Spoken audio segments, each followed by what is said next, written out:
बोलो बोलो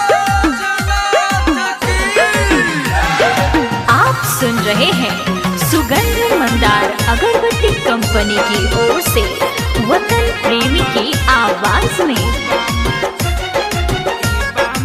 music by Eagle studio.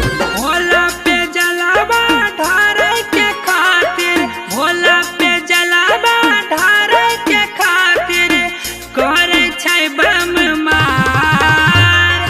ई बम हा हा ओ बम रे भैया, ई बम हा हा ओ बम हो भैया, ई बम हा हा ओ बम रे भैया, ई बम हा हा ओ बम।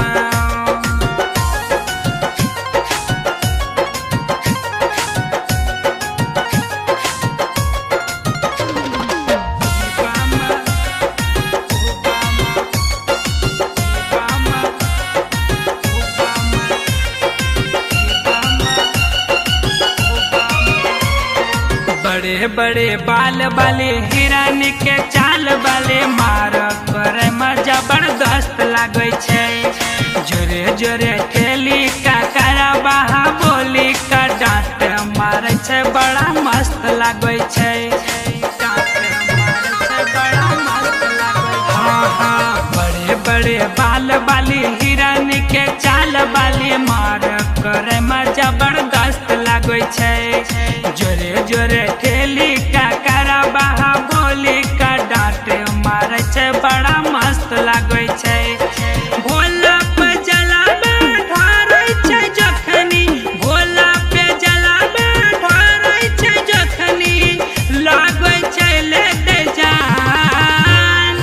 ई बम हा हा ओ बम रे भैया, ई बम हा हा ओ बम हो भैया, ई बम हा हा ओ बम रे भैया, ई बम हा हा ओ बम।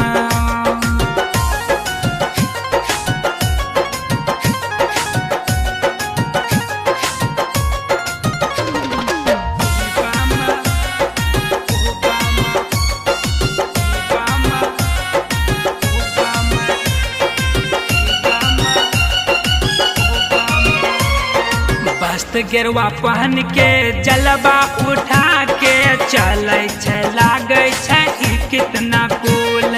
देखे में छोट छै, चले में फेट छै, डांट मारे छै बड़ा पावरफुल।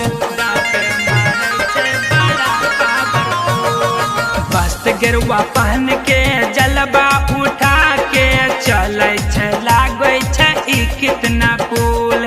देखे में छोट छै, चले में फेट छै, डांट मारे छै बड़ा पावरफुल। कहै छै वतन प्रेमी डब्लू से, कहै छै संतोष जयनंद से, बचल अपना प्राण।